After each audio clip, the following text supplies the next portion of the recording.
My name's Hal Whitehead, and I spend a fair bit of my life sailing around the oceans looking for, and then if we find them, following sperm whales. And then I try and figure out what they're up to from the information that we collect and what we see and what we hear.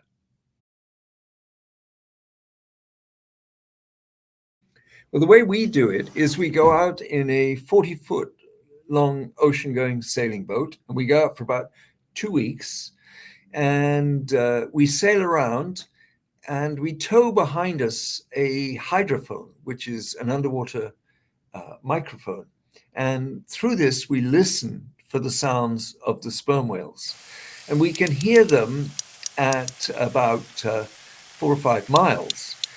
And we can also tell which direction they're in, so that just by listening to their sounds, we can follow a group of sperm whales for up to 2 weeks.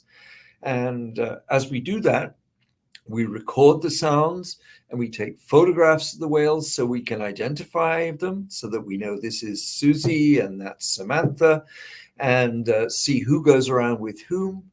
And that's the basis of our research.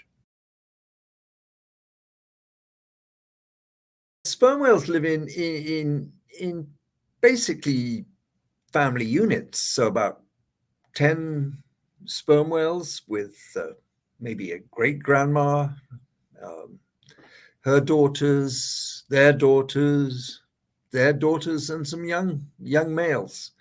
And they live together their whole lives. They swim around the ocean together.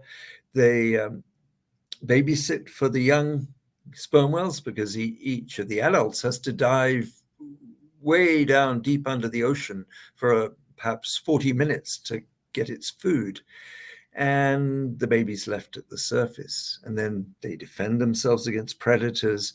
So they live a very social life. They lead a life where they depend on each other. And this doesn't happen just within these family units. It happens between family units too. So they will form big groups. Last time I was out, I was sailing with about 70, 100 whales moving through the ocean for 10 days or so. And these are all whales from what we call a clan. So these are whales who, you might say, speak the same language or sing the same tunes. They have the same sounds they make to communicate with each other.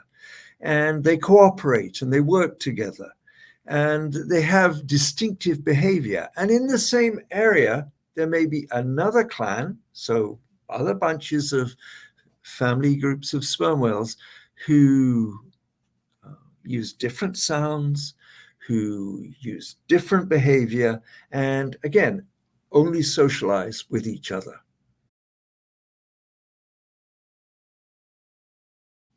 Well, the way they move around is different. So we try, when we're out there, we follow the groups of sperm whales around. And if we're following a group from the regular clan who go click, click, click, click, they tend to wiggle around. So they're going this way, and then an hour later they're going backwards, and then they go off the other way, and so on. They're quite hard to follow.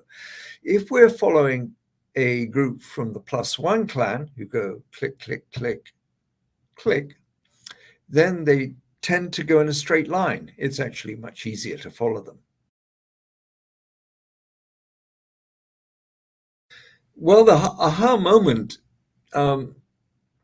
happened using the sounds we recorded from the whales from the different family units. So we've been out in the Galapagos for a number of years, and we've been recording the different family units, and we got to know them, and we saw which units made groups with which other units. And then we looked at the sounds from each unit, and we knew they were a bit different, but then we suddenly realized there were a whole bunch of units which went click, click, click, click, and another bunch of units which went click, click, click, click. And they were in the same area, but they consistently used different sound patterns.